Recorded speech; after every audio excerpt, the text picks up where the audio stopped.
nkonya wo studio no to so miensa na ye wo a wotie wo fie wadwen kyerɛ no 0556700700 na de afa so ebetomi agibre na yakenkan edi amawo na anwumre yi the platform sunie abedefo ya crowdo the cardinal na yakese so atena ase betwe ho abataw ye ba ekomatwetwe ebifra ase nyi ofide ni mfiri ha yetwe ho abasisi a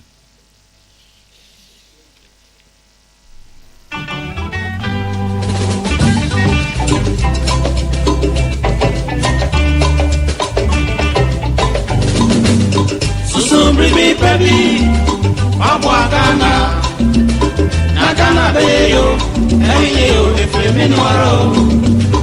So, baby, Abwagana, Nagana Bayo, Ayo, the Feminwaro. The platform, a pramen and your party Pompeiso. The platform.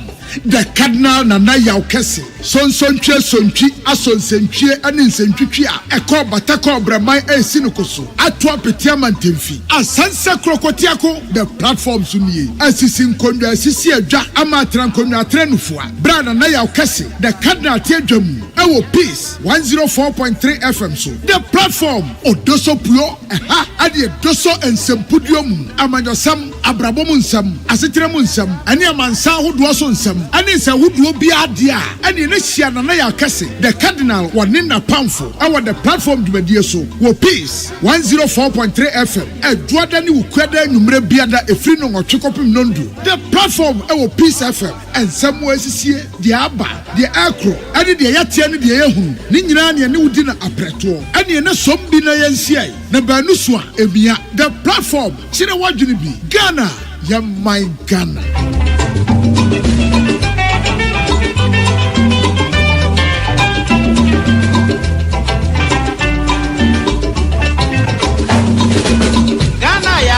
Batana, Yamiesha no da da da da, Wamanu near my penny nala, now I'm no dog. Eyasa se batana, Empe Oku, Edia Hoku any, Nedi baby as Yasubia. Intia Semino said, Yasugane ye. Anya Sapa, Dachi Chirima, Eva Beway for Minia, so baby. Abwagana, Nagana Bayo, Ayo, the Criminal. So, baby, Abwagana, Nagana Bayo, Ayo, the Criminal.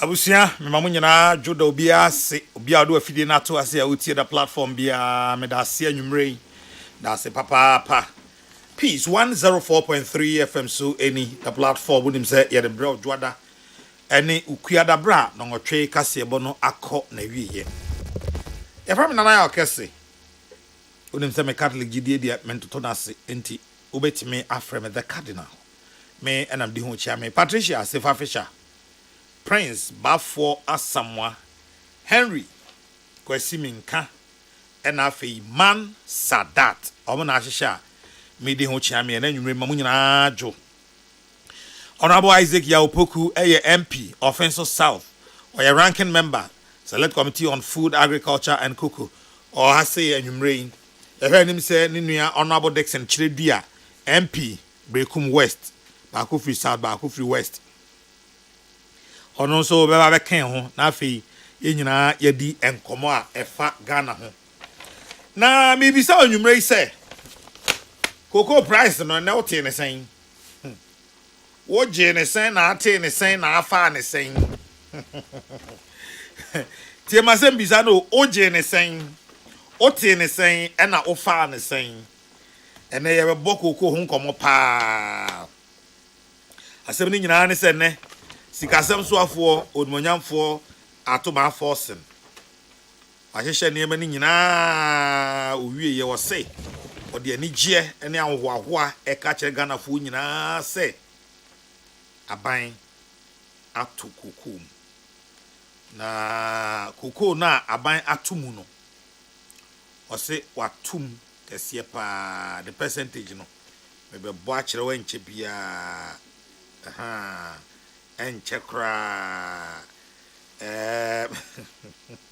the platform wasubusu awutie anyway ansana yɛbɛkɔ details na ɛwɔ price no mu ankasa no honorable Ato Forsen saa brɛ no na ɔyɛ minority leader ɛfa koko ho nyɛ ɔpani ɛka fa koko ho enie.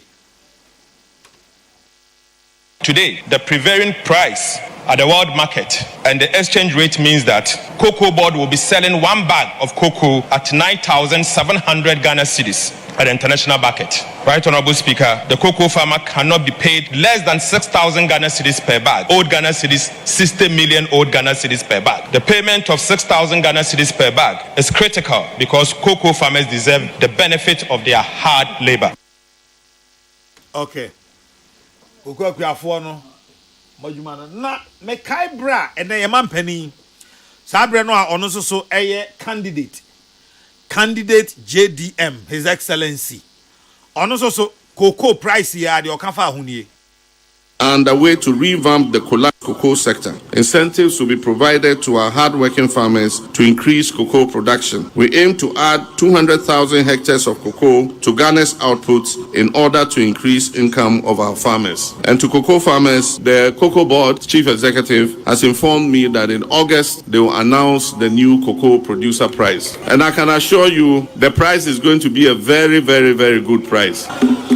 So those of you who don't have cocoa farms, go and start looking for land and start planting cocoa.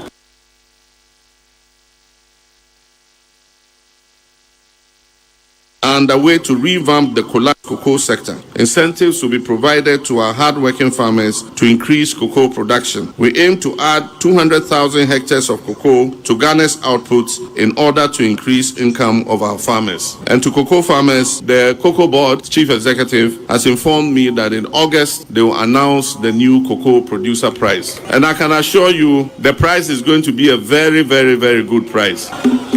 So those of you who don't have cocoa farms, go and start looking for land and start planting cocoa. Okay. Say na Yaman Peniso Ekano. Ene Finance Minister Ebaeno. Finance Minister voice from me. And then Finance Minister so ekachere say. Or say onem penifo ehwe cocoa so ehia.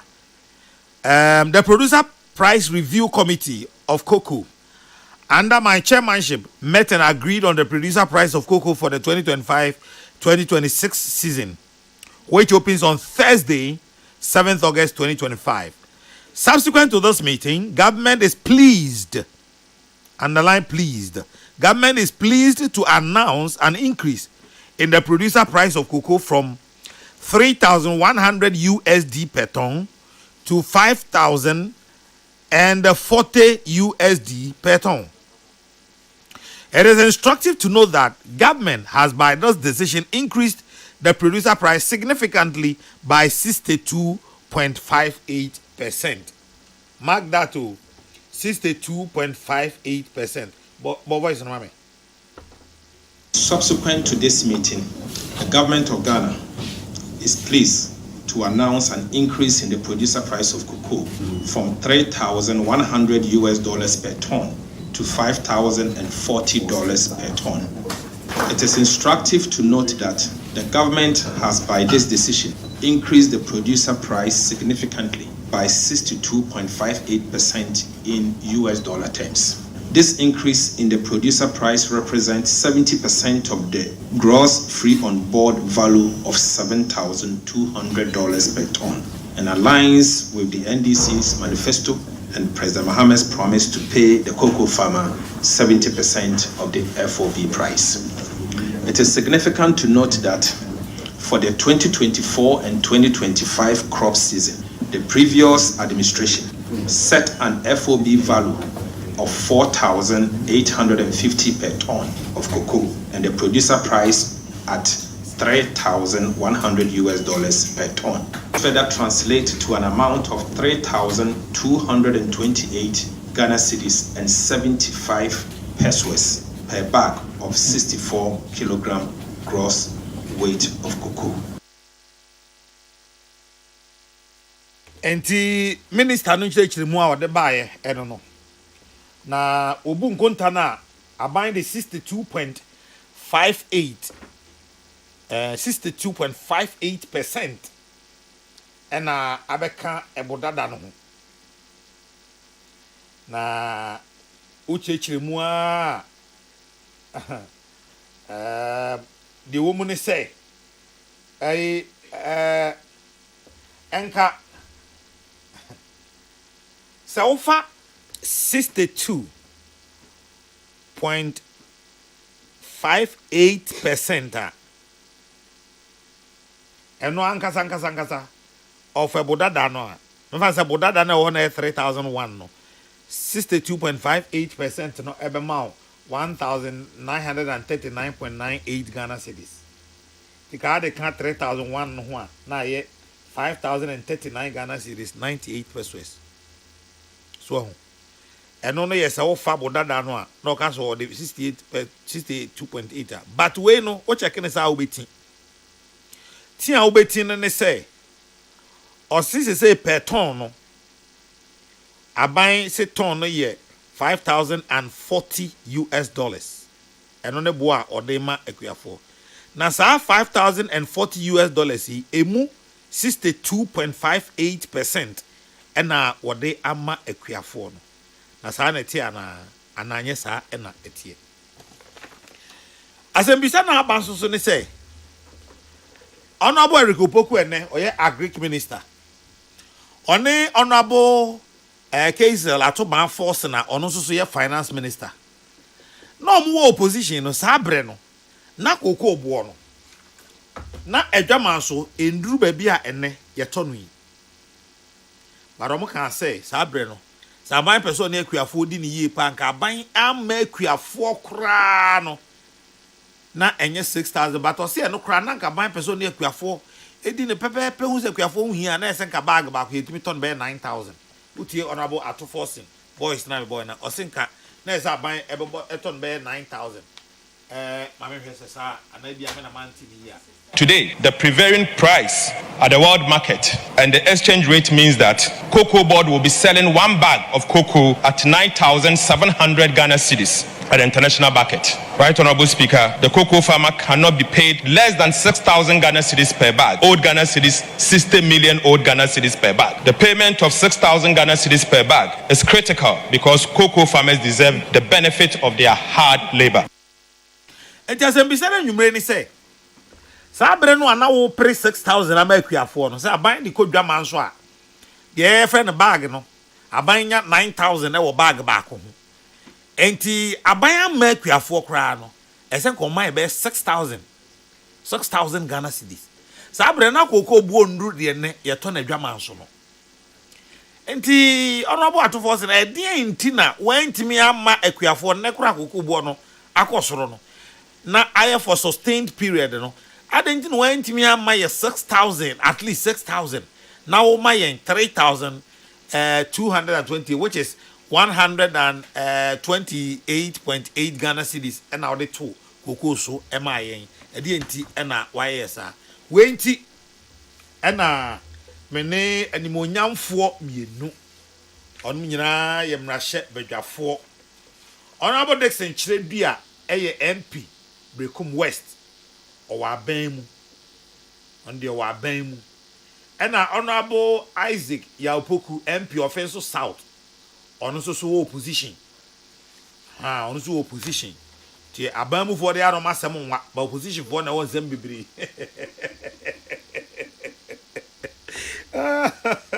Position for the Obequan Casa, the Abamu for the Aroma Samon. I know we is here. To my main company for you na me mo majo na fe ehyen komo no ase honorable Dex majo na ya bejo so na wa kai masem sa wa paper kopoku me kai e wo opposition no ye hia na ye ntoto ya wo se opposition de wa kodie nyina na wa pantan na de ko one modern fufuru bia ezana se na ya okoba bi na kromo ofozi o ya kwanya opposition wuntume nye eto de wapanta na be ya adwuma no na nde wa ban mu aya se ya kwan na mfidie gu ho wa be ye kwan na ehia kasa tenten bia etie no kre oka se asempetia wa ban mu a oni aban mu na chese wo so de wapantan na ye adwuma na ya ye dikan aseda na medebe ma onu production team platform yi we ye you there be appearance so him say who sign star player na there be appearance no who say ayana motivation no was from there be appearance. So I'm very excited to be here. It's say my TA program over the years and kupon adom ne yenya kwanya Brekum West empenyimfo nyina etie omo hwe online so hwe de ekoso nti de dikan me de aseda ebe ma na machia me empenyimfo the son say ye ka kokwa akuyafo a Ghana ha wontumi nka enyi Brekum emfirimu. In fact Ghana ha kuru a ye de kokwa chichire ya ye on record obi anim eye Brekum okọ Brekum a story buildings a uhunu wo kuro num nyina bia ni ho ye government building eye kokwa akuyafo nsa no adwuma enti kokwa eye huge 10 eba Brekum West me papa no na kire techi kuraso akwa mi hene Nyankopon fa ne krensi na oye kokwa kuyani kese na ya kokwa sika na omode hweye nkwara no nyina 15 of us nyina ama yeduru baabi yeduru nti kokwa de ye ka ho asema na eyade a eda yakoma so eda Brekum man ene bono man akoma so papa nti ene yebe di nkomo na ya hwe se de kokwa adwuma ebe koso de ma Brekum man meka se sikasem ko form kakra 1983 ja hyehyɛ mekai me papa kokwa over 80 acres eshi one day 83 ja hyehyɛ no bae no 80 acres wow that time na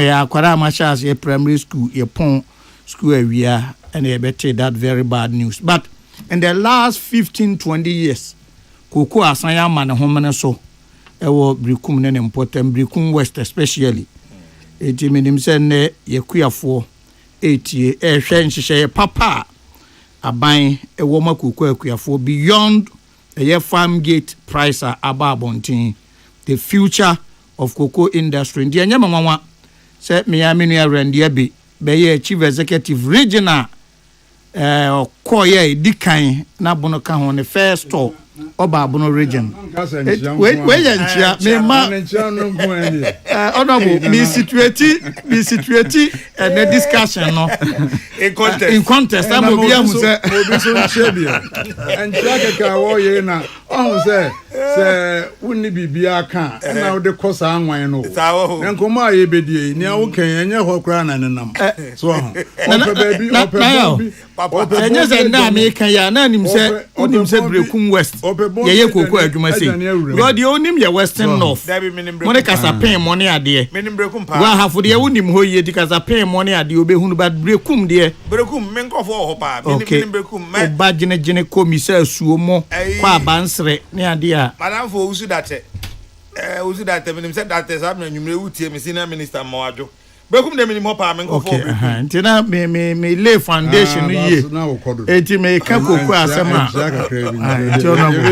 honorable ma twe break enti ma enti anyway ya ma Brekum West wo nyina adwo echa mu nyina da ma se mo de mo ampia ma yen se ye de no medi enkomo offenses out honorable minua me das any akwanya the Brekum for ewo kokwa na offenses so yanka sen offenses de em say wa onim no kokwa de no ne de etete yen na me so me das ne akwanya ne odi ama me me sa etie wo program yi pa nti ne de em se me mani age yi pa my friend me yiri se wontie me ene madam antigeti me da se so akoso nyanta juwa opoku munyina munyi masumpa ne miniminu Dixon na ababeshia ha abza ne ho be kire ne yi pa na wa akra na percentages na wo calculate na wo bre if say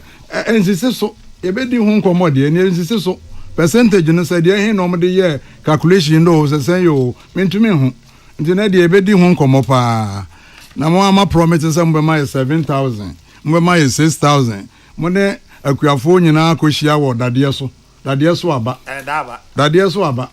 na no me call akrodie makohia o ma promise wo mo na be kai a enchia wo so me chia wo me enchia na no na me de brekum na wo kan me ni mo pa me wo cocoa board na ye mass spray no na be bisa wo mo wo so nhihye papa wo mo de ba be bisa wo se ono ne enchia no wa no send na ma ne kwan pa o ono ne enchia de na wa pa wo so mo de nhihye papa e ba ya bisa wo mo se nhihye na wo mo de ba na emu de he na wo mo na initiative ye be di ho nkomo Mate, me da se.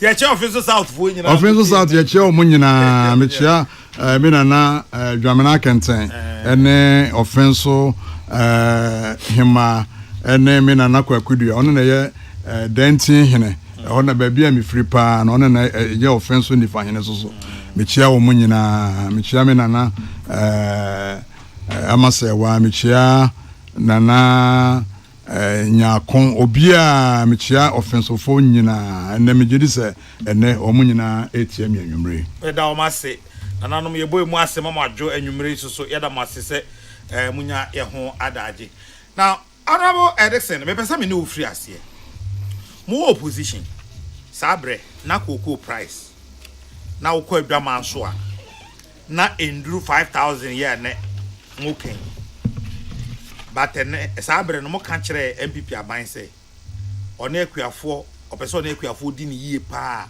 anka koku no wan tokra bag ba ku bia 6,000 Ghana cedi ene ne maba nyame adum cocoa price no so wosoro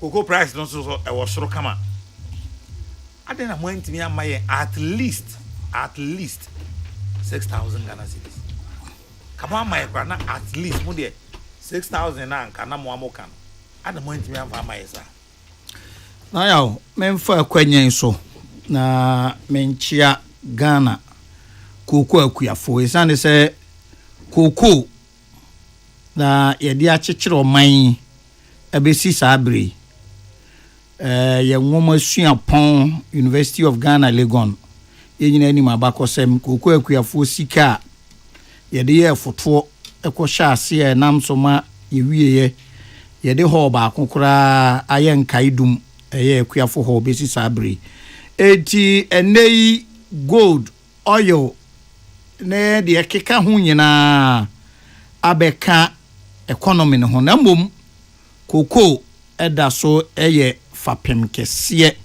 the backbone of this economy ensese yetoto koko adwuma no ase de di kan no na ya de di ho biem ene se price ni ho asem me beba so no beka ya nka price no ko in isolation abai President Mahama eka se ade ba ko ana ye hunu se ha akuafo pa ye time ye de bie koko no esane se koko no na ye tai bie no September mu ene bra ye de bie na ya wahwa September nso ana nkora ta kosuapon enti ye be bie school ankora kosuapon no na afi na ye bie koko akuafo ni sika enti koko akuafo ekọ besia bo mpemanim na omode ahwe omoma momo akọ universities nursing training any tertiary institutions no endi aban hwebo se obetwe bra yedi bie koko no every September edi aba August odi osie ayoyo the first week of August ye bie koko esane se sabre no koko na asusun makomienu a ubetumi ate aton but abre bia na ye twen September ndi koko akuafo no bitumi ti bi buru ɛwo wie na ye mie koko na ɛsɛ sɛ ɔkɔgye besia na besia no wakotua interest kɛse nti saa na montuo wei ɛnso ya na montuo a ɛboa mo akuafoɔ ho akenhan mo. Now on the pricing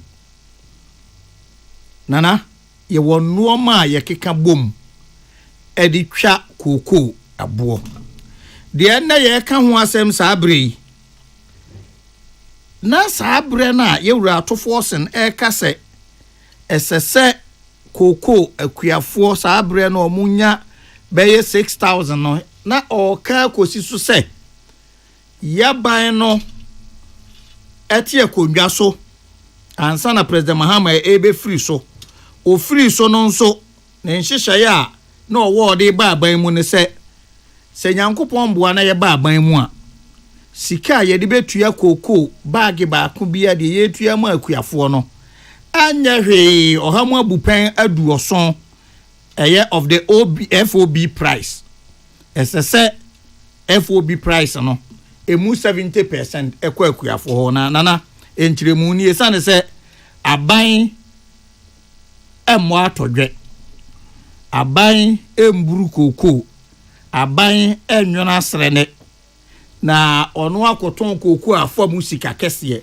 eti your position in opposition and now in government has always been say FOB price 70% enko akuafoɔ hɔ nti saa bere na aban dada no etu koko mu kɔ 3,100 no na dollar no wɔ o de bag na sika mu a na koko bag ɛwɔ wiase dwaman so no around 9,700 Ghana cedis ɛna wo ma akuafoɔ no 3,100 na kyɛ o de toto ho FOB price no kora mo asan ate so apeg FOB price no ɛwɔ 4,850 no kora na still na fall below the 70%. In fact, they pegged the FOB price so low at 4,850. Enti o take that figure na oma 3,100 that was 63.9. So it was still lower than the 70% na yaba inu tusu se wanye bi kura no ese se utumima 70%.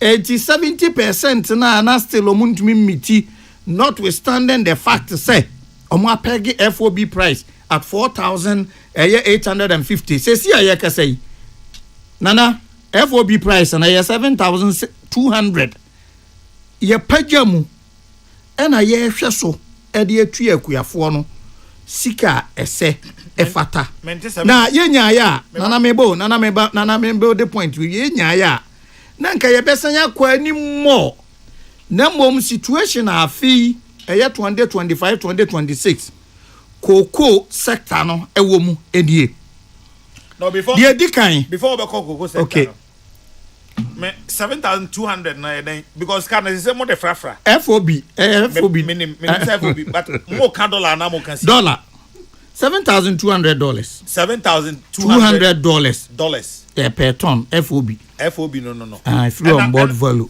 okay per ton okay and now CMP before the next saying 4,850 so it was so low so what's the MPP the next 4,850 850 okay enti masem bizana ne say wo nya FOB ni 7,200 okay also the obama pay for 3,200 oyanku nya 4,850 also oma 6,000 how do you justify that? No, we were talking about percentage terms. In fact, Utie, he was speaking in the specific context, but the position of NDC has always been say give at least 70%. But we mama 70%.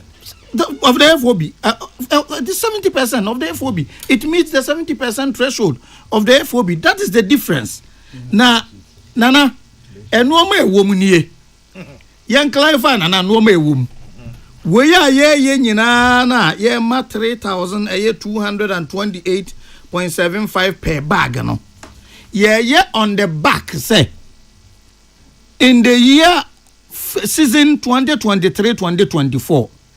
aban dada na atwam no ɛyɛ deɛ yɛfrɛ no forward sales no ne sɛ te sɛ afi nana ebia yɛ kooko a yɛnya nyinaa yɛ 500,000 metric tons yɛn nso man no hia sika yɛbɛtumi ne ɔmo a yɛ trade partners na ka sɛ oh momma yɛ sika cover 700 metric tons yɛnyi saa sika yi nnɛ ɛmfa nyɛ adwuma wɔ man yi mu na wabɛde ka cocoa bag 200 metric tons in the ensuing years no wode cocoa bag yate afiri mu na saa brɛ na aban dada no yɛ saa nhyehyɛeɛ no na cocoa no ɛyɛ ton baako ɛyɛ $2,600 saa brɛ no ɛyɛ $2,600 enti nei cocoa ton baako no yɛpagya de kɔ ɛyɛ $5,040 no wontumi mfa nkɔma dwaman sofoɔ no saa sika no still yɛ ton $2,600 sanse wadi kanya gye saa sika no emre bi atwam it means say afi ye projection ayaya say yebenya 600 metric tons no emu 100,000 metric tons de wunya saa sika ya $5,040 na nka ye begyama ye tumi anya emu puduo kakra de ama akuafo no esane say ye dikan aton. And let me be very honest here enye de dikan ne bi aban bi ayebi but the situation we have to factor it. Say at the time, nana cocoa buo form, and yes, forward sales, and that is going to affect revenue. Yebenya na fee 2025, 2026. So that should also be taken into consideration. Again, nana dollar na yetumi ede nhyehye yagu akwan mu ama dollar na aba form cocoa no ye turn in dollar term e world market. Into the bargain esikama sabre no nanka uton eye say 101 ton sika benya no sesan the bargain esikama ne dodo na benya no enei uton a usesa wunya say sika dodo no na mom anije sam ne se kakra na benya no nso yesa ne se dollar na ba form ama economy no enoma buo so atete no kakra na benya no etumi ye more chen se de nka ubenya sika no bebre na mine mu ayedrin and two factors exchange rate and the forward sales with a deficit of 1,000 metric tons no essentially a factor in arriving at this decision. And I must be very honest say me ye kuyani na be ye kuyani ba no me ye minya and can make us say bia 4,000 5,000 but looking at the current world market price coupled with is the world market price you're saying coupled with and FOB in the certain 7,000 to say from 3,100 metric tons it's $5,040 $5,040 $5,040 yeah are you serious Are you serious? You can Google now and find out. Where they say now the producer price. Producer price. I was saying world market price. The world market price is 7,200. And yes, sir. 7,200. What's here per year? A bedroom. Nana mamenka semenchiro. Omo de na no munya issues no. Senka 7,200 no senka dollar. Eye 16 cedis senka be hu ze atwam be 10,000. Wo de convert ya bagan esika mu a. $80 na aba form no. And so affect revenue in terms of cities ebeba. But it is still good for the economy because the little we get. It's to say dollar na ba from ama noma ba from petrol ba from inflation ba from near the no. Cocoa kuyani sika ekura na 3,200 a ebetumi aye noma chain de bia afide etwa mu na nka ebetumi aye. So I admit say yenya na nka yakoye nim but world market price exchange rate any forward sales na what deficit of 100,000 metric tons ye ton $2,600 have all been taken into consideration na mo my mfadi in isolation beyond the pricing no beyond the pricing dear na buy no ya ma akuafo very important so very significant yen fa say meto cocoa one bag amount say 5,000 na we are the sikano akoto nuro udi sikano akoto normal fertilizers odi akwa akoto spraying machines odi asan akoto we na sikana ya de man na so mfa so ne sen so on top of this increase make us say fine margin en shada nye bebre no aban na ye nhyehyeye say one ye bie cocoa no ntem next year from 7th August ya and a 4th 3 days time utumi ton cocoa no dan China this season 2025-2026 no aban no ma fertilizers free de ye de buy na ye de ma free a ye free aban mu na MBP for ton e de ma akuafo no yasan restore ye ma fertilizers both liquid and granular free no dan China aban no ma insecticides free dan China spraying machines akuafo de be ye adwuma free dan China fungicides ahodo a omo de be ye adwuma free dan China abana for extension officers ombeko from farm to farm akuafo ho akoye flower inducers abema omo cocoa na atumi a flower atumi aso aba and beyond the figures na ye ka ho asem no nhyehyɛ ben etina me kan no say ye ma 5,000 na the sikari nyina asan kototo fertilizers de kototo nura what benefit so that is the difference you may not see increase bia na dodo na yehwe but with this increase looking at the world market price looking at forward sales the previous government did looking at the exchange rate and looking at the incentives are buying way edema cocoa akuafo no this government edwene cocoa akuafo ho compare the yenuamo ebeye 8 years you can see that every cocoa farmer will be better off beyond that na mama mfa we nkan ye kan bibia unim say cocoa akuani nei when you hypertension when you diabetes when you kidney problem cardiovascular non-communicable diseases ye papa mum ye mama mu cocoa akuafo nya obunya sika nso mo ho yare no yasan ya nhyehyeye no nso ye besa sa yare no nyina free to be mu so uye cocoa farmer honorable are you not factoring this uye cocoa akuani na ya diabetic insulin na ubeti sika akoto no aban no so de hwe free na honorable go me ba hwe stugard mama mi so asem sa de o say aban no ba be hwe free no say ska no kofa wen non-communicable diseases kofa wen kofa ska no wen oh ya pass say honorable me say ma pass the pass of parliament source of funding wen five major sources 20% of the NHIS can you imagine say no neighbor stugard neighbor me bobo 5 na baby na me person and I'm free baby mra mama free donations mra unim donations I cruise say before even the passage of the bill nana wa ube uti mahimu donations aba mahama case stugard beba nyabutre stugard nyabutre oi nana oji dis wala mama ko ni apel nomra mama ko na bo ya nana wala mama ko ni apel nomra just to get you made them wa just free mo nana Monsieur Frimo, anambo. Nana babia.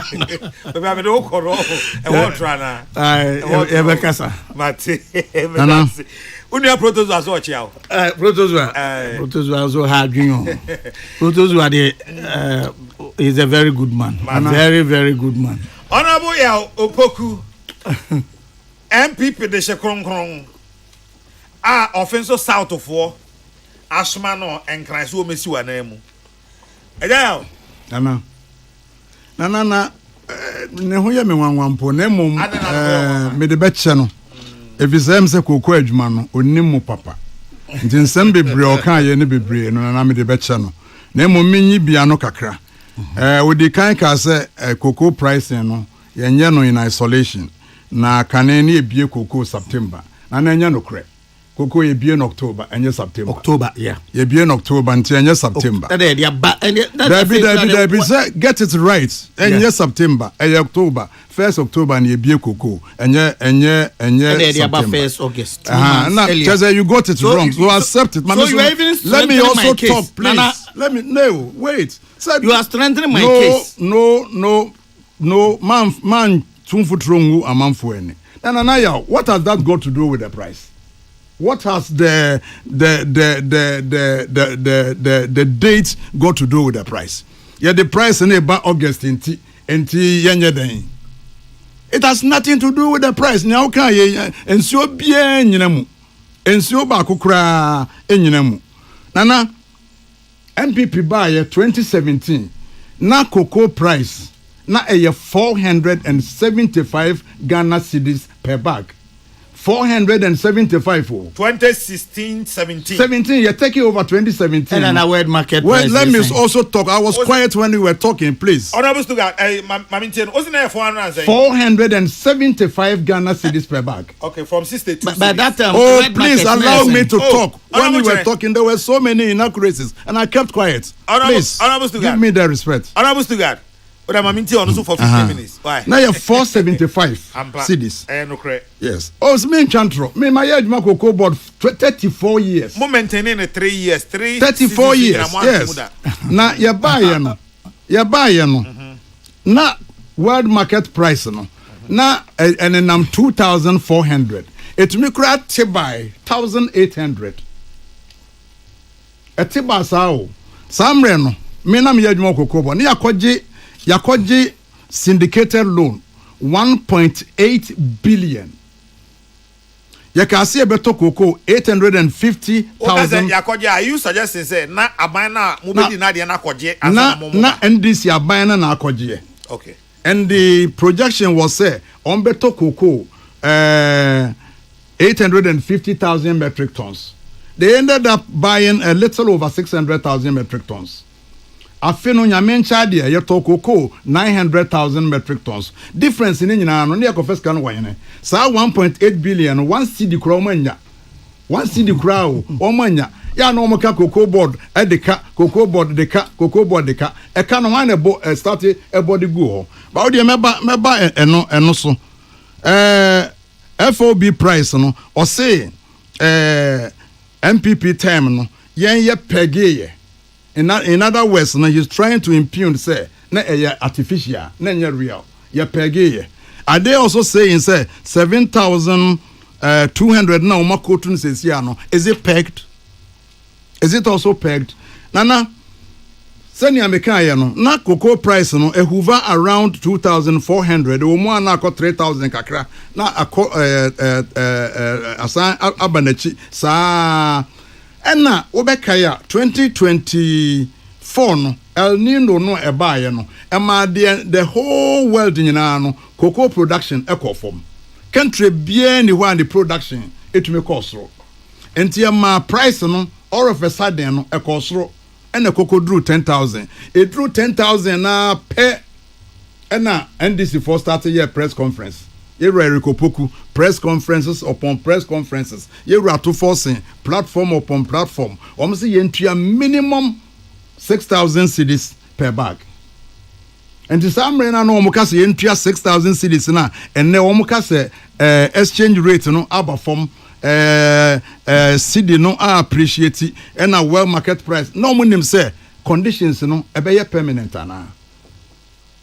No one say bibia ni hwa ebetesa ana obusa no very relevant question say na ye achieved price no 4,850 dia and na ye tua 3,100 na per their own calculations no say almost say FOB price no 7,200 dia. Why have they added just 4.2% and the dia cocoa price no na omode amaye. No, can say 2023, 2024. Yeah, forward sales. Forward sales. And no na cocoa board for the bia omo ye forward sales no. And ye nankwa. Omo edis ye ko just indicated loan no. Na what fix it number of tons bia. Wo di betua o syndicated loan na wakwa akogye no. O fix it price a wo di be ye. Na ne ye be ka no. And na wo be ton no. Ye friend no spot price. Nya mencha de. Omo be di ade no. Cocoa price no ekoya could drew $12,000 per ton. Ekoya sometimes even in excess of 12,000. Some no mutu ase na make for.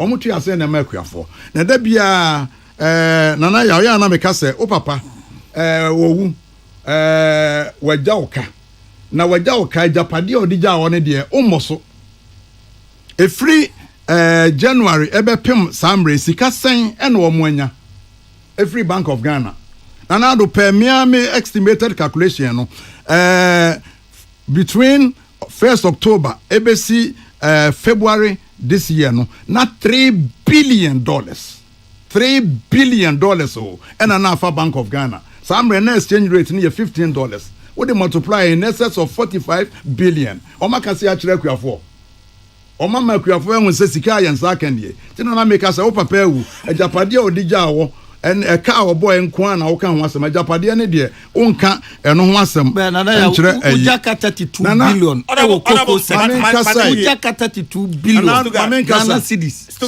Omo baye na no me call oh Blixen don't do that let me also talk me we now response bia na odi am na no me call akrodie na me ka kire omo say omo baye oma 7 reasons ya eno nti omo to koko omo enye yi 7 reasons bosumi bia ma reason baako first no omo di kan ka say cocoa board edeka ena medical chire mo na ka no efrehene ya ba ye na makoji loan 10 billion from Bank of Ghana eno no kasa aka no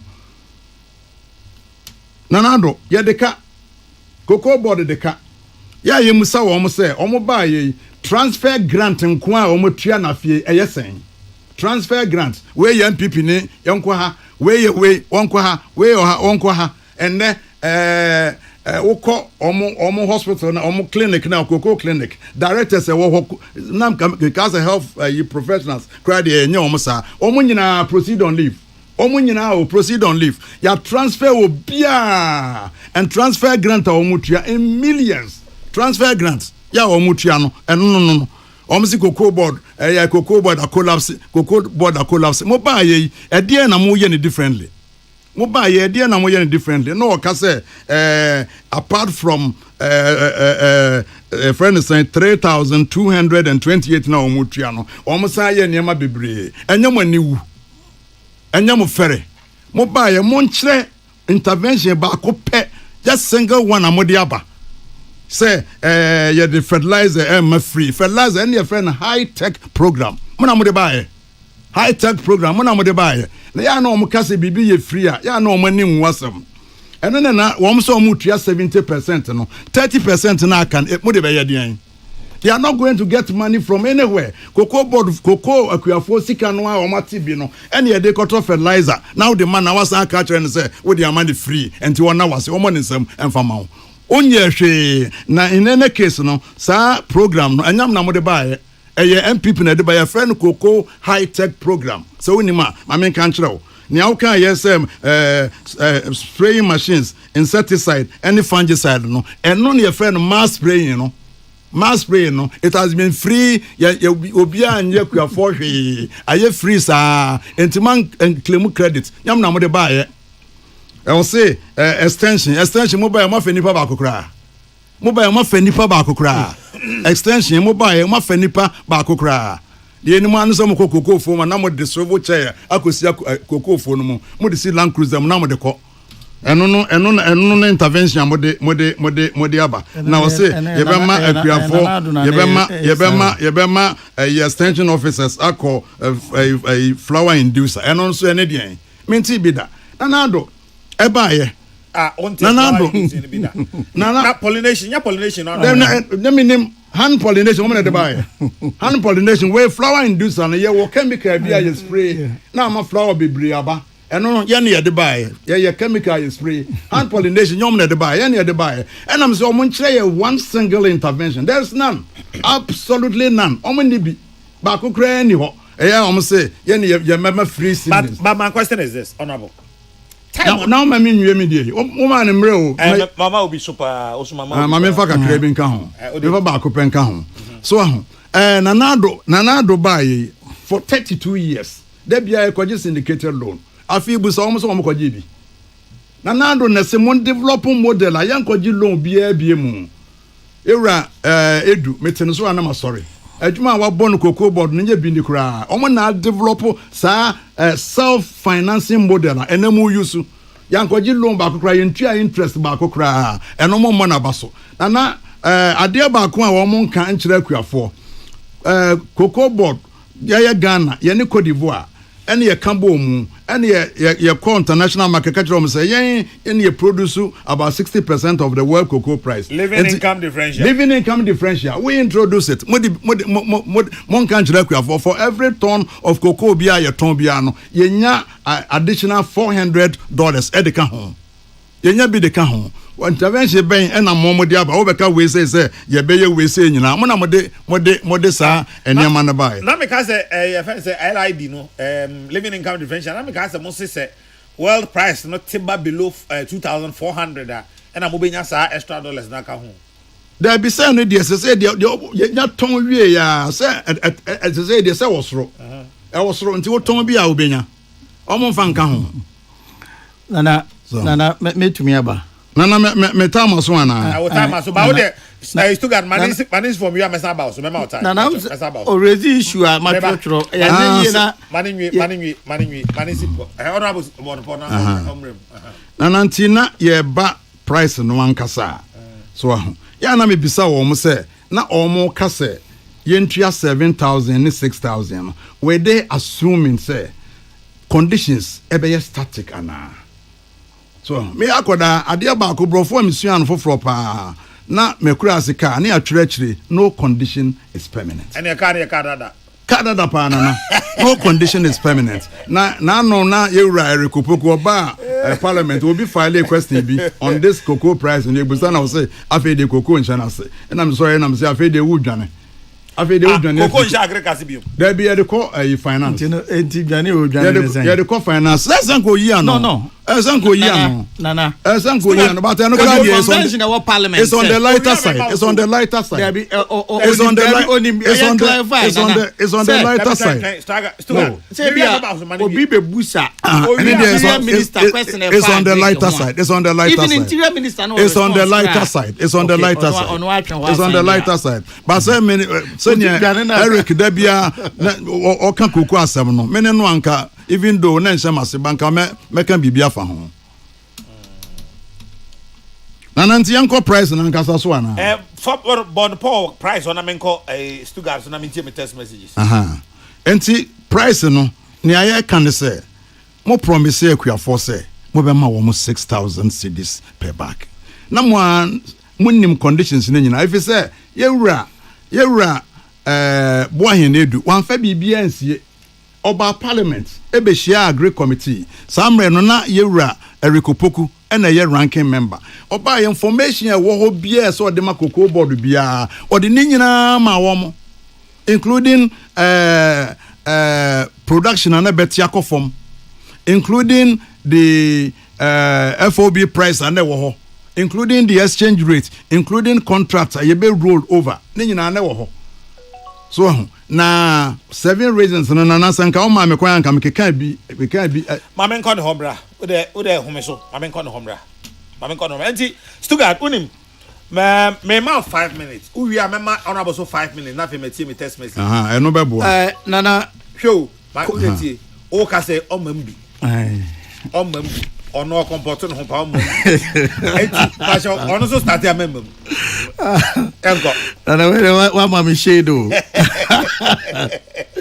nana fache me ono say the dikai mani age ho say ono admit say omo ba akonwa so 2017 2018 2019 omo antu kokomo 3 consecutive years price omo beto ye omo antum yeah this is our first year and argument and say prevailing conditions on beto ye no was making it difficult say sa conditions on beto no that time and cocoa board was making profit year on cocoa board go and check report auditor general's report on the ekeka ho 2014 2015 2016 they were making profit every year. Cocoa Board is not an organization. Oh, okay. Obi amedi one and says na ogumen masi.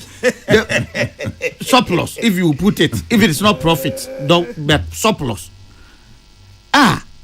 Mubeto sa condition no inherited that system for 3 consecutive years.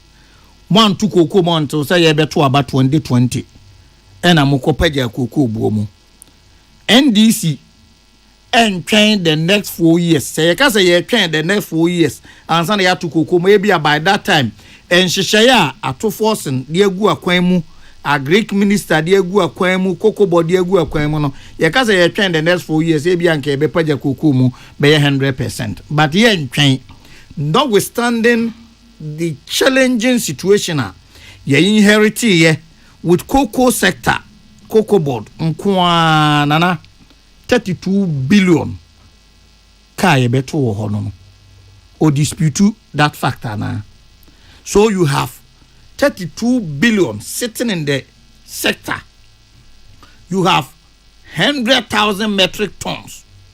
Ya ton 2024, 2020, 2023, 2024.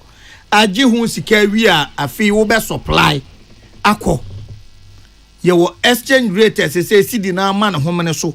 All this and ya factor yetumi amasa pricing way. Enti car ye beto wo Cocoa Board. And in any case, let it also be established. It's not say, Nana, o platform ye platform, kesiye. Incentives, any support to a ban way de more kuyafo bi to say fertilizer. A hodu ade na ye procure ye ja warehouse no. Nana ye free konwa so 2017. NDC government was giving out fertilizers for free. Mobile no na more ton fertilizers no.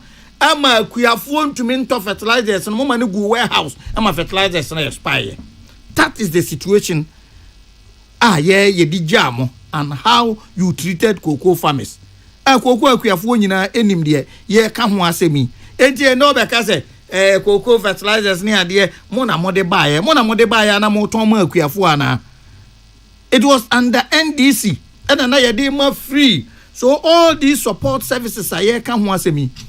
Yet nyina ema free mobile no. You were selling the fertilizers. Ekuyafo entumi nto no fertilizers na say no na ma under MPP 3 consecutive years no more struggle muntumi nto cocoa mu. The sun say every year bia na production declining because you were not giving out fertilizers, you were not giving out agrochemicals to support the farmers. Emma cocoa conform in terms of production. Say ya nhyehyeye nana unim se cocoa afuo bia anyini adru ni mpanyim fie so aban no nhyehyeye ne se aban no twani nyina gu aban na assignment seedlings ma ho support akade bia udi bedua, and we started such plantation all over.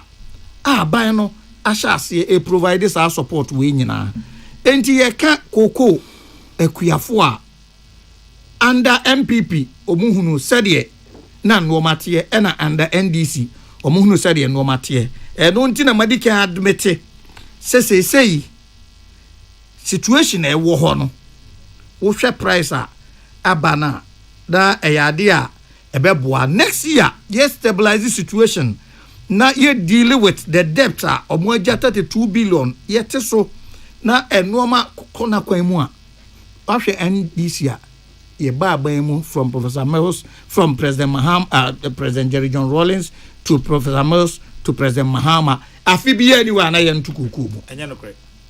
Afibi anyone na yen tukuku. That is not true. Enti still got train. Nana, let me land. Nana, let me finish. Now me ma finish it because the bia no obi a otie de o kan sisi between 2012 Nadia na waprendi kura we. Na Nadia na waprendi kura 2010 no. Me hands out no. Me hands out no. 2012 2013 na Cocoa Boy 62 cedis. Relax. Yem fa 2016 na ye free aban. 2019 tende to hwana na tie kunya so. Yem fa 2016 ye free aban mu. Kosi 2019 ye nu ya mo ye. Wona wo say Ona wo say. But then him say this is our first year. I have not. Ewa aban mu. Menkasa. Ona wo say. Omo ba aban mu first year omo tu koko mu. Na ma menkasa. Ona wo say. Momo ba mu no. There is no year mo antu koko. But I'm just proving to you say that statement cannot be true because in 2013-2014 na koko bag is 62 cedis. 2014-15 season na is 62 cedis. 2015-16 na is 62. And sana 16-17 no more they call 475. Do you dispute that? From 16 to 20, you are talking about 2016. So it was only 2012-2013. 2013-2014, 2014-15, 2015-16. We maintain the price no 62 Ghana cedis for 2 years. Three seasons, 3 Cocoa seasons. No. Nana, check your fact very well. Check your fact. 2014. Check your fact. So from that to 475 in terms of percentage. 5 minutes. In terms of percentage, Deputy is engaging me in serious academic discourse, and he different from Otama Yediamau. What was the percentage increase? I've just told you. Me what was the percentage increase? Na oji me figures na me ma on tum. Going by that, yes. So what is the percentage increase? No, so oji way tum. Me what was the percentage increase? The quantum leap. Ye pagya mu at the time ye free abamu the last season ye di free abamu e de call that quantum leap. Baby ye de ko do ye no. 3 consecutive years they kept that there on the back say fertilizers almost sign to ma akuafo. These are the serious issues we need to interrogate. Nana enye no credit. And at the time let us situate press conferences or refer ye. Ono admit say me ma 5 minutes why 8 ono admit say price was around 10,000 and you were given 3,000. Mate. The price here 10,000. Mate. The price here 10,000. It was 10,000 you given 3,000. And on the ma you were recopocuni you were to force him complaining ye. Mate. So it's a totally different situation that we have at hand. Honorable. That time honorable Manusumrebi. Honorable Dixon Chiredua ena cocoa production na kwa na ekofom na me kama watiefo nyina ate em so wo figures ne nyina e free say tetekwahye edi cocoa e ba Ghana nyina eba kufuo time e free say ye de cocoa tetekwahye de cocoa ba Ghana tamwa ye nya cocoa production eso pa e wo Ghana was under Nana Adodankwa Akufo-Addo. The highest production ever in this country was 1,047,000 metric tons. You can Google and find out. Which year? 2020-2021. Find out. 2020-2021. The highest ever production this country has ever recorded. Check in 2009, Mami Hadi. 2009. You cross 1 million metric tons. That cross again. We say the highest. Me say 2009. 2009 season, 9-10 season. No. Nice saying. No, a little over 1 million, just a little. The highest ever. Now, that's my country. You can Google.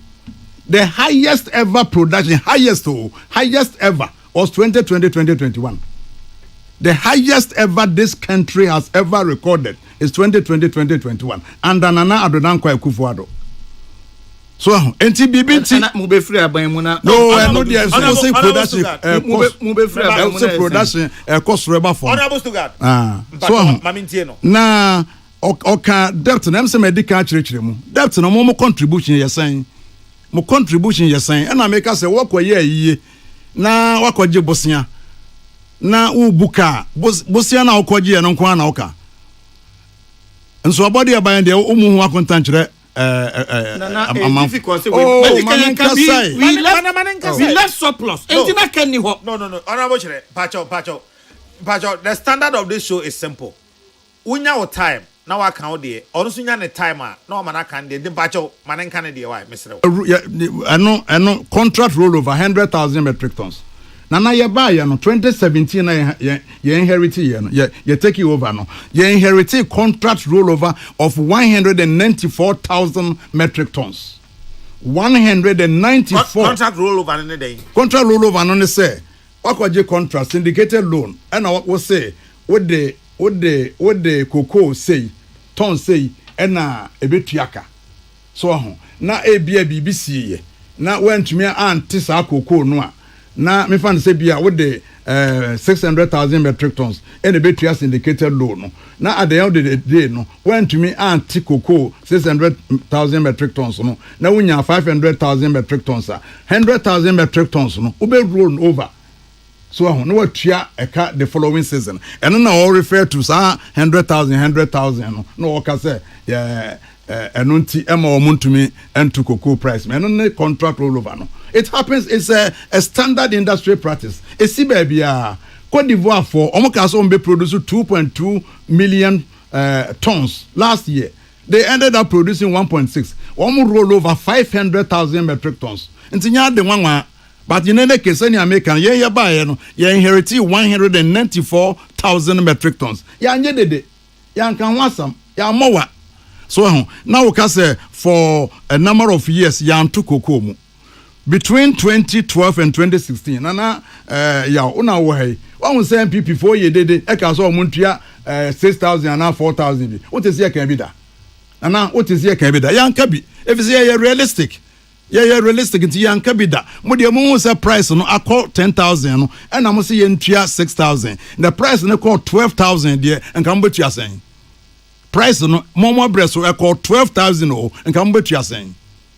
So enti ya nka bibiasa na o ka say ma correct won so ugusua eka free fertilizer na cocoa now ya kojina FOB price no gross price no na ye tibi e de abo cocoa no ho bra eno bi na ye de ye haulage e bi na ye de ye oh my man because you were selling it you can free na oh my man no but it's not fair to be doing that. Let me also talk, let me have my time. No, but okay, correct me. When you were selling it, it cannot be correction. Remember 5 minutes. You but can that be correction? He is responding directly and I'm putting the thing. Ain't na mama paper and pen. But oh, no, say yes, I did. He's saying he's correcting me. That is why I came in. The difference is this: the OTA no, as a say man no free flow. Say anya sare bibia obawa wo kan no, uzo no so atwotwo. It means that they now wo kan no wonya adwene. But o comporto no nti comporto nti we are na ya san aba price no so biem na o we are man na discussions here nana nti na me kire say nia ye kan FOB no 100% no na ya tibia to ho ya de bokoko no ho bra nti 100% ni nyina na e ya kuafo no asika yanko first can free baby a nti fertilizer no na cocoa board at a point no we decide say ye be ma akuafo atua a portion of it. You better recover sikani be ya recovery and ya recover omo sika o enti se o ka se wo ma obi bibi free a na che se wo na wakope sika akoto ade no na wo de man free enya wo na wo sika na wo de koto ya kuafo no asika e na wo de akoto e na wo de man no enti enye untumi nka se wo de man for free but na ne enim ne se wan tua bibi kakra bia ya na e ma smuggling no e doso na me twon ko akiri dwabo so ono enim dwabo so panyin kase pa me money din panyin kase pa articulator ma no the fertilizer no because e free nti omo smuggle ni nyina ya smuggle cocoa fertilizer ni nyina e de ko Cote d'Ivoire enti na ye say yen charge kakra in any case na yakuafo no sika no a ene ye de e ma wom enye obi asika na yakofa free baby ene yakase e de ma wom wo free ene obi etuaka tene kwakra ne sen ne kura no ne se na ado de ene MPP aban de omo ba ye cocoa industry ne de omo ahwe ne yie pa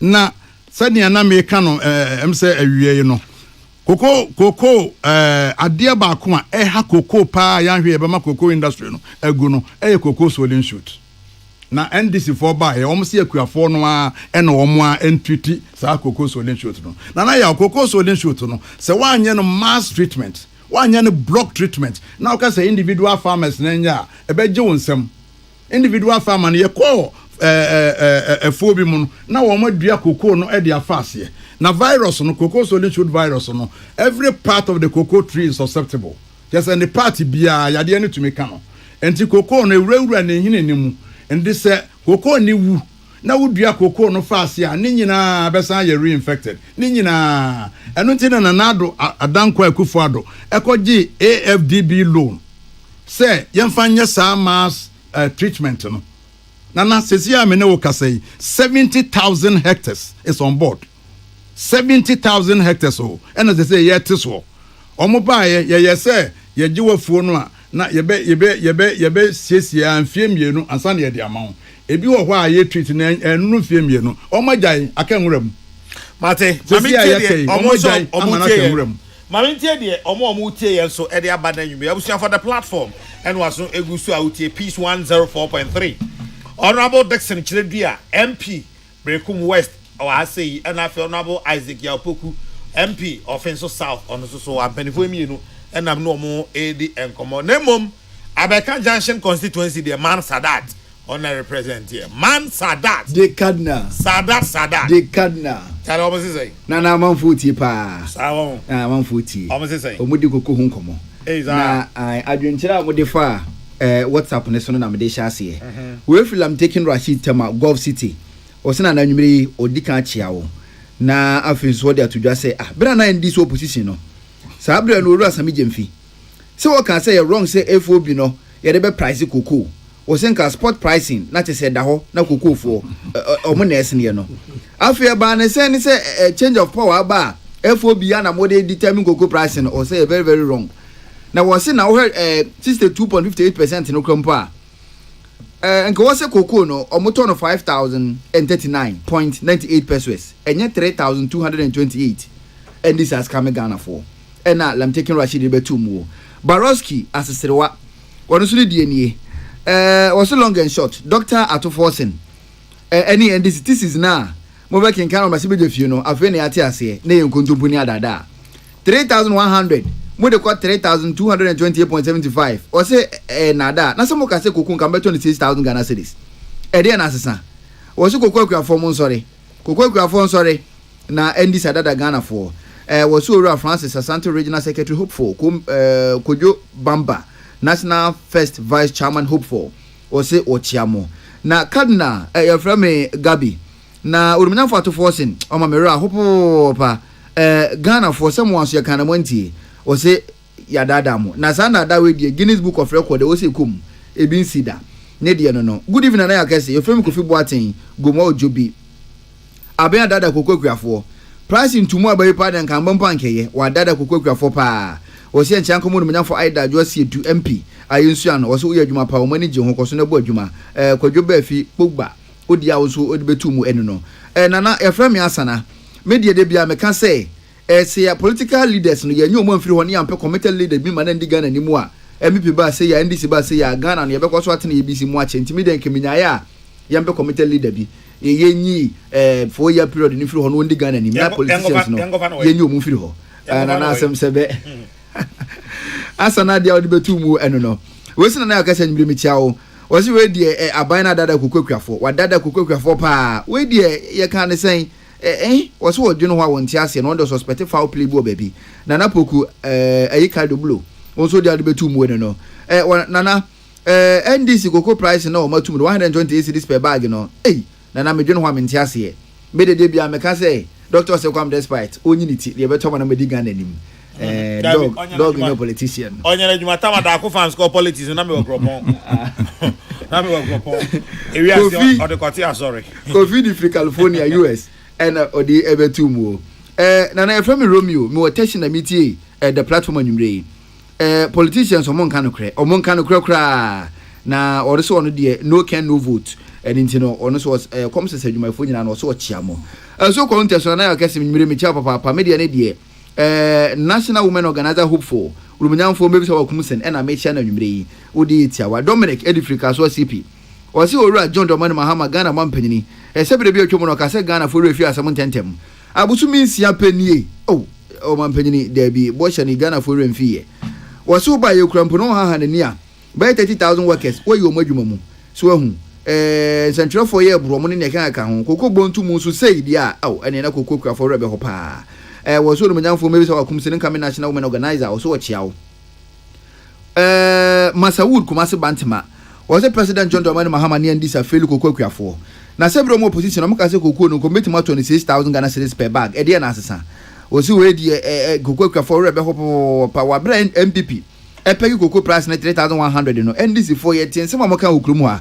afi e de na asesa e wo se former Kumasi mayor Ewura Sampan o cha papa na we say no Amisco Spelele Kaswa Republic AK Dr. Baumia Beba 2028 ozo no mnyan for atuba forcing wo she Ghana for bo say obeto kokoo 6,000 Ghana cedis na afi oba ye entumo ade abani 100 cedis plus wo say wo form na ni nye ho kra happy birthday enkoma okay wo so ono akasa ni birthday Amisco Spelele nyakopon hira won kwaso Komensa Pillar 2 dobe komenya constituency aka Baumia give Baumia another chance wasi kokoo bontumu na abane de ono so enko ne square kra enko informa no osi JDM wabra na woye candidate no o ka say kokoo bontumu ni betuma pedema kosoro kra chen 3,100 no abanyaba afi ye de na asie osi ntumu no so ewo fom na nye ho Haja Safia Mohammed next NDP national women organizer hopeful chairman divine Greater Accra regional chairman osi nyina no watch yawo na ya kese osi president John Dramani Mahama wo de ne de Joseph who was Sehri Yaukrum would you we not main Shadan Tiasi. Also MDD salaries no 8,000 Ghana cedis apedum. Na cocoa price no also there be and to 128 Ghana cedis in the day. Ewo form and you know abandon na one sound fast and from ma. Rekwakubu the patriotic voice became was one also MPP phone na say and kabomuni here. Say MPP to make a come who na manyokuni ya kono 2 minutes ye mo betumi age primaries no mo hwe hunu se mo be na ya kono na yefe enwa eni hia o se adwenkese John Bodo Abatampa Mavis Hawa Kumsen ora o se Collins executive director Save Our Environment Foundation was wo chamu nyina papa na ne akese ne man sadata nwire mesi asre wani o se hwe asafo na show na ideja wo se hwe ne mpatamu na wo se honorable member or representing NDC no ene ya so wo defending ye koso no wasi we wo defend ne sen na yiye ene mebo ho no ma ye defend so ahu wo de yen kan sa ne yenko ba wo defend a wo be ha wo ho ene wo de no so eba betu mu wo wasi ne yesi no gokwa for ra ho enti wan hwe na kokko defend ko wa fa ho anyamane Dr. Lahaji Mahmoud Baumia Obasanjo incoming MPP constituency chairman say you so wasi munyina no wo chama papa. Good evening na akasi David Oduro ni me student at Tekra Technical University wasi policies inti honorable NDC member or defend the way. Also, we would defend the Sena ye. Entry into us men defend the cry. Na was Sisenia, Ayana Bino Slim Babunis one from Wusha Kukayum. Na Sena Coco born ever corner dia, and your Babubian Homer didn't wish Kukayum. Was he entry in Indian no? Ibrahim Kenyan ye, or Yoko Zongo. Or say a born to Mudie, a scam pa. Na o de kan hono de facha me ntumi fan so na na kwama boate na Blakuma Central good evening the cardinal ne man that o say Ghana fo be hu ni say ampa MPP bo mo homodin pa MPP na omodwene kokokuafo ho bontumu we de entwayi kokokuafo ade omo rebe ho pa na okay o de ne no a na wakenken o say ya ton ya color TV e de akwaje black and white good evening the cardinal we die nana mejitumpa se kokokuafo ya dada omo kokobwo ntumu no aba no na sene amanyofo acha asi ya titiri ne ndisi for mu defend we no o se ne ra ho entwayi enu kwan se we se ne defend o se nakopon emwa Ghana Patrick Ediflash Alaja na wodi ebetumu o so honorable MP for Bekum West we dey go explain tire yeti asi ni was in 2024 farmers must not be paid less than 6,000 Ghana cedis 2024-2025 baby we are see adri koko krani sada kamienu so na main company for o se no kwan se ton koko kra less than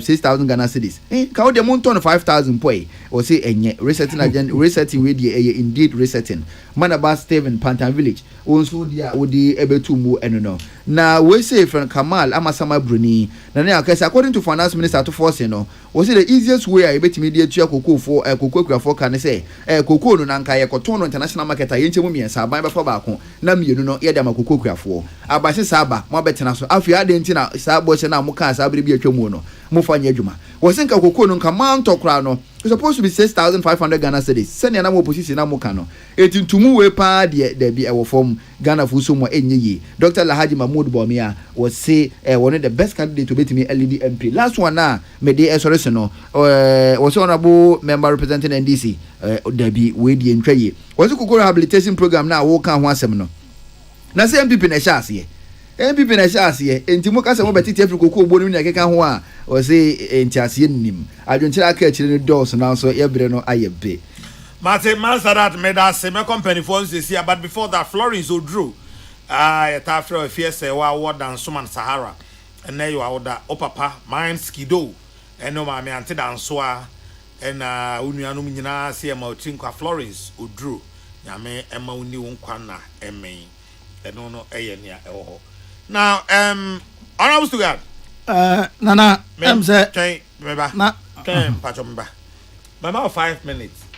The opposite will come to be can within 5 minutes. No, Pacho, we are a fencing opportunity. No, Bema or the Beckham was some about comporting who's we are no reciprocate. We didn't the man sap my shape POP. Aye, open crowd, my personal tip metal. Why? Nana, Papa. Or no one case fertilizers. Then Roma ye de ebu akuafo no akuafo na sika FOB price na ye set no sika na ye tibito na ye de yes ade no na saa na tie de a die nti na sese ye de saa no ma no mo a ye ka se ye recovery ono se o mo nton na mo me ye recovery o mo gi sika kakra se o mo de teka no so bi se de be ya amanfo ensomo girl na anye bia se adie aye akuafo ankasa de omo ye entitled to say yemfa mo free esane say yomo de omo beji omo ade a ene se mutua bibia na se koba se akuafo bi entumi en contribute in terms of recovery a de enti na say deny no omo ene nka wo say ye voluntary appeal to farmers na say we yes say ye de mamu free na momum tua bibi kakra de obetumi atua fine de ontumi ntua but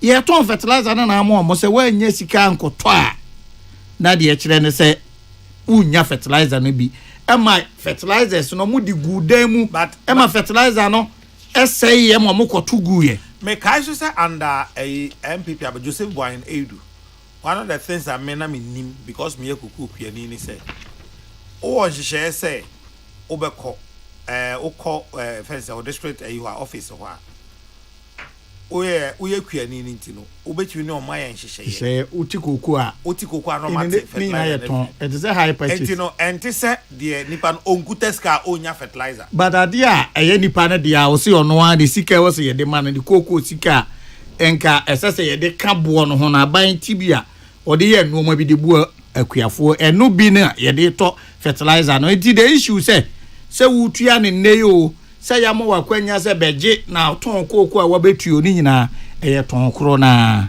enti the fact so mo ton mo akuafo na wo a wanya sika nkoto ne buo mu ana wanya nhyehyeye no ya mfa ma ama ye koto fertilizer no etuguye nana me be wie no kamia ye say enne announcement finance minister de ba ye gina assemble ko peso ade buo na every 3001 akwa 3228 no nko a but a whole press conference and conduct here ebidi koko akuafo aka 1 minute dana ba mu onti koko akuafo a omumma ko university tertiary institutions awodo enka na ye wo koko scholarship ho a ye de ma secondary school fo aban we ya ye nhyehyeye e de no mo agu akwan mu say from next year uye koko okuani na ba ekosua pon a ye be ma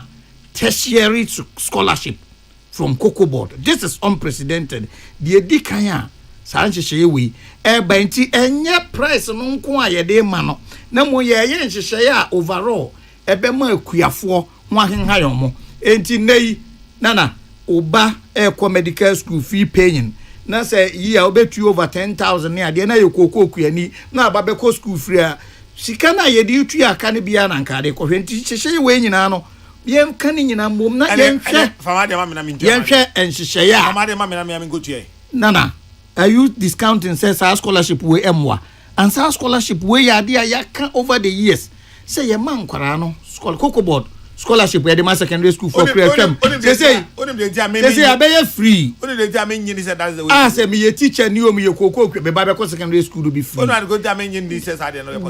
onyi ni se be ba so nana more politicians more be chafa nana de ekwa anim no ye mon continent hwe de ye twam no e de ye bon continent on paper mo de to say mama scholarship nana me say ye nhwe nhwehwe no say de be ye adwuma nti e yade asese ye enti in conclusion nana one medical ya kan say de senior enso gitu mu no say ene ye bie koko in August no advantage wo mu ne say ye ma e be twro sesi on be ko university September October no sabre no na nipa na ton koko onko bobesia two fertilizers no ye de be che free said ye na ye no three e ho ma keka ho nyina e bi ni scholarship e de aka na de me fe and say unim say EU the policy bi aba say duru bra from 20 December 2025 koko next year say obeton koko EU ento omanya we engaging kwara child labor in cocoa production. Omo they have not enforced it fully. From next year. Look, me ma cocoa conference ma question EU director na obejina kan say me kan chiro. Me bisa ne say. Mo say yen Africa for yes say forest any ye di cocoa enye sa na say cocoa no first of all cocoa dua na nkasa e den. Number 1, na bisa ne say. Number 2, Brazil. Why na ye nantwie che Brazil for? Nantwie ne ye defidi no. Nyesre. Esre efifi okwaya ase. Enti me ka che ne say omo parameter na omo di susu that child labor and deforestation wrong and I cannot stand no, but it is still a policy. You may disagree with them. But now to say traceability no, it is now getting to a point to say if you don't comply, that is where we are getting to. And on my person, unya premium price. Make that say. Na Ghana nana. Sisi ya wo yem fan kwara anye kuku adwuma. Na me yen say forest man you say no. Because the other wo kan kwara ye fa so edua kuku. No, but if you are telling me say madof baby a me dua madof me kwaya na madof fufu edua koko no ye dua kwaya no say ye de ade kwaya ye between me and me makodom fufu me akodua me koko any broni no ono wakwa ebi aguo edi ayesere edi hwe nantwie no ho na ese kwaya. But you may disagree with them, but that is the policy. So I'm talking about and Shishaya to be in compliance. Nana, this government, a NDC government, a ba kuku kuya ye die in totality their welfare. And Shishaya yedigu akwemu eba kuku kuyani eye better off, and kuku kuyani today is going to be better off than the cocoa Kenya or a previous regime. Mate, over Abraham. Yo, me that's it. Okay, so man 5 minutes so one interrogation. The man I know why you sir. Dana is cross examining me. Nana virtually never cross. Nana don't the original document. Nana, Papa. Ochamia.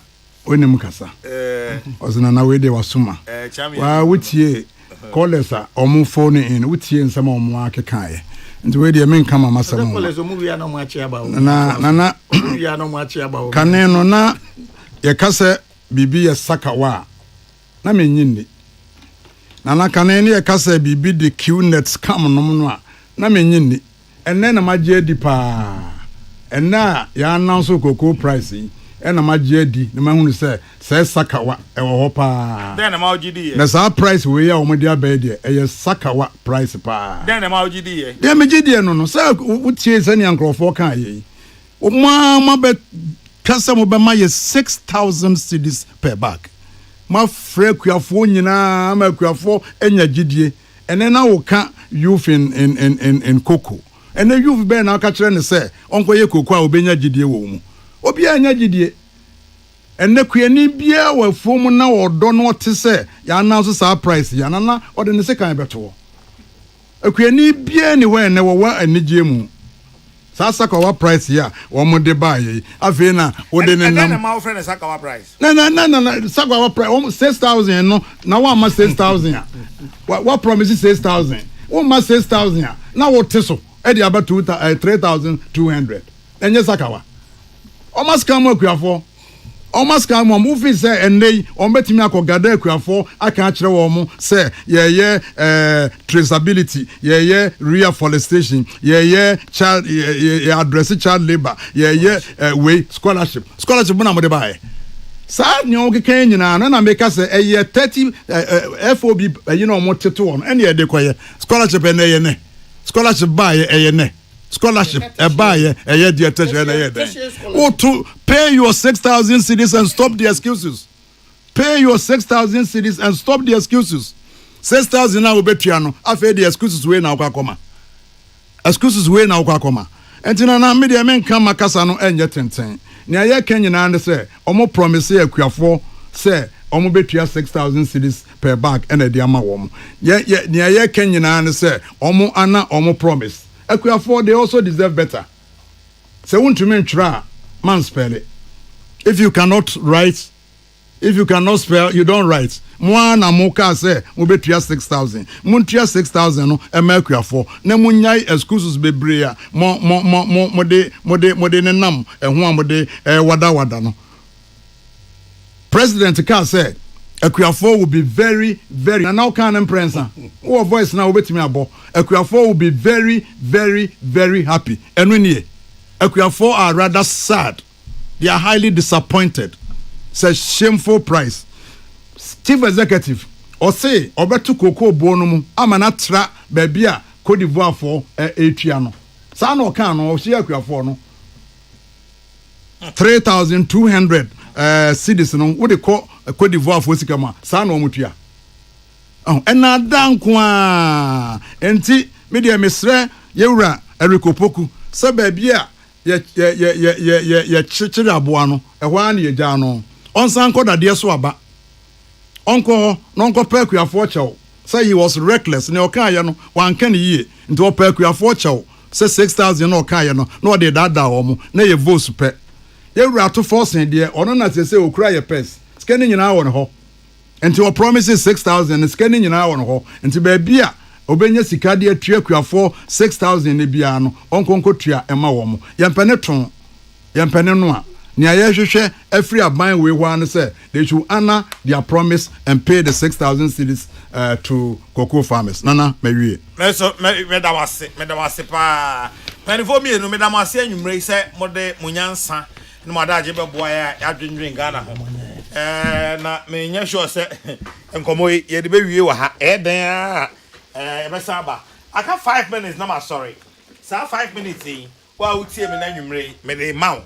Now also so afraid. But your Oba, go straight to the point, Mammy. Mr.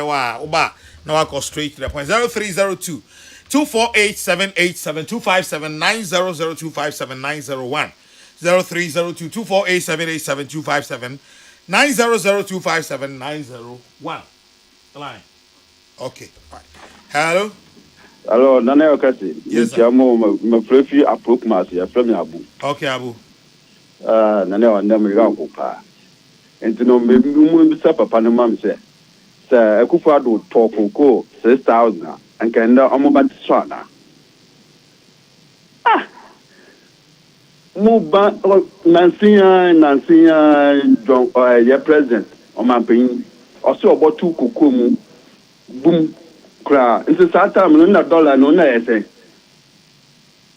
into 120 no on na boom boom no oh already we am about Kafra ma memfa for so ahman so hello ono nyam for na ya keep the cardinal orba ma joy wa be papa me say o de Oba radio so Peace FM no ne ma sia furu mu nse ya to ya baba trend na me hwe o me ya MPP ni no na ma me hwe voter region trend na baraba na eba no ada ho pa me da bi anyanye ye de no agim eni ya min chira papa na chira chira wa mame mpa cho metima chira ni pa mi no ma komanim Madama. Jordan, be quite yours, sir. Where we are, my men come anyway. Yeah, but I cut them by Jordan. If I told my make can say, ye and the Wabumia Bramisu. About what my make can say. Only for to force and by John to force it. Oh, no. You would give me one who papa. Well, when you told say, I could for do. On in 24 years, I'm before two cocoa boom. What you call 30% as a young Nangamano, young Bamua, and get back to me, of course, 60%. Yee, Papa, to forcing. And Nadia, on our Bamu. Mate, Orobon, was also now with you out here, movie some now. Hello. Hello. One. Hello. Hey, Henry. Hello. Remember the one and that two. Saying there be two no on your so I line that call. Okay, hello. Hello. Yes, sir. Nana, Eja. Uni oko kubwa dini Patriotic Boys bichim. Yo, Eja. Nana ya mamemo abaso na mempi ya otiwa uni ni dijuma na so mamemo na abaso. Nana ya yetu krom ha. Ena yenya kasa yenia erikupoku onabo. Yeti omemu ha. Ai. Ena ye papa erikupoku ebe boja ewa ha. Ebe sisi nipa free bechem ha no ne ho nkro ne ba. Womu eton kokoko ni ade so womu ye kwakuafo. Ekwahire kire nsemu kire womu se aban we MPP aban mambofo na osanka kokoko 1 tokra 7,000 per bag. Na fe de na de wo ba ya.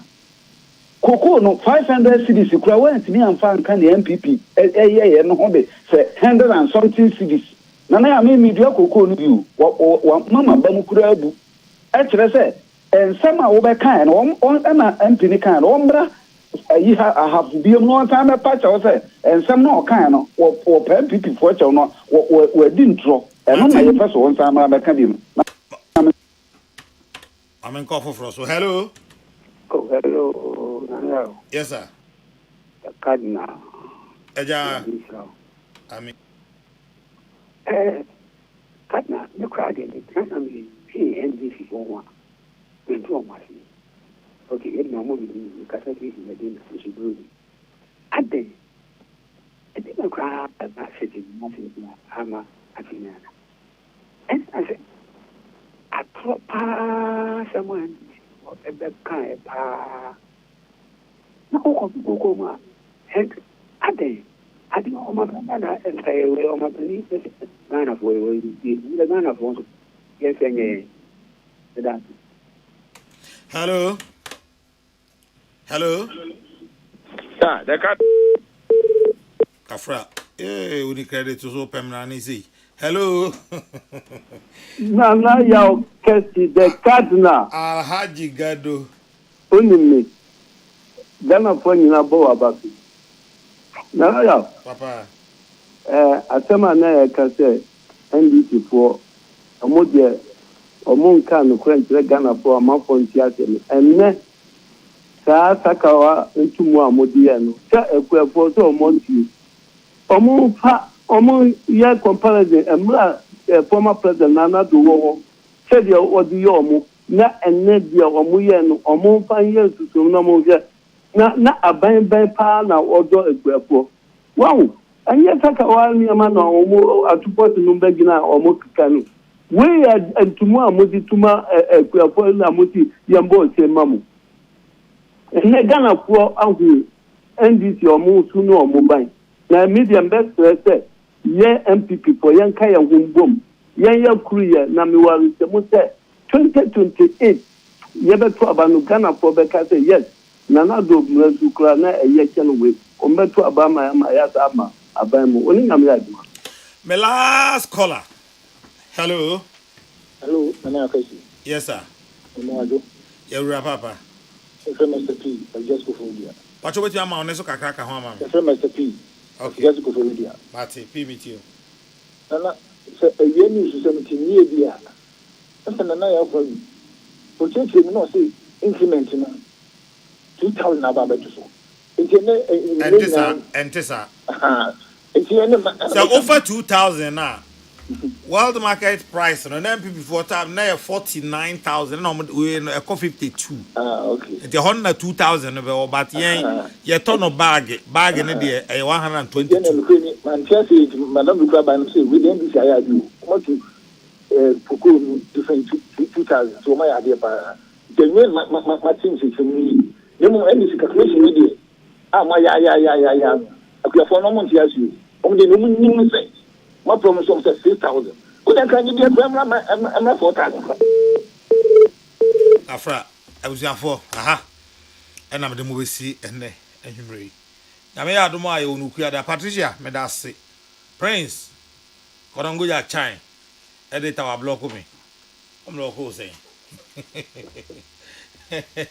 Korango, may that say. Henry, Kwesiminga, Henry, may that's why I mean, Shroud. And a man, Sadat. Sena Sadat abeshe krumazi bo life idie menye sure say na ni da house obekọ poma krum biom menyini se Sadat be so osan kọ poma krum ana Sadat o se mboa na de wo ye idie obenya ka ska kọ poma krum die me da ma se pa nya me jira mo o so se adaje etie me onam da wase kese sa se uni ho a show bia ni ho uni ho a show bia ni ho eniho enti medamo asepa but me koi mesra mo ade ba ko mpacho bia utiemi a uye Kristo ni bia mesra wa ade ba ko me nyame din pacho bompai ma wo sofo ansa no wada why ya sofo no bompai ma wo why enye da bia na sofo ayi sei na sofo ayi sei sofo e nipa obi ba no sofo zi obi ba o obisu hope nyina no Roma so for kwa na ya nom de ne mmobo no bi ho a ne maame baba ko ne papa baba ko pe akoye sofo na so nanka na busu ahwe ni mpa so be adwuma be hwe omu so amasa bi nyame pe no ye to mesrew obia wo bompa ya kai wo sofo na bompa ya man ansa no ada me de me nua no mo ya sofo no Roma sofo no doso enti eno nko ampa ono nko akra betimi ateki mi be 10 to 15 minutes ba mebo mu nyina nsu dia bompa ya mo ansa na mada enti mesre mo okom nkoto dwa ni mu a monkai mo asofo me de enya ba bia akọ asoro ne hiame de hiame ane se de ugi ni di se wo ya osofo no aya kai no na bompa ya ma no why bompa ya ma no so o wa asomdwe a awrade adwuma no bekoso oni asomdwe a adwuma no ebe ya jeje mu upe sa na etie enti mesre wo bompa ya aya kai osofo ya fa me na ya okese o wetin afrem the cardinal the radiasum gwe obia unya kwan etie ye na nwumre makara mo nyina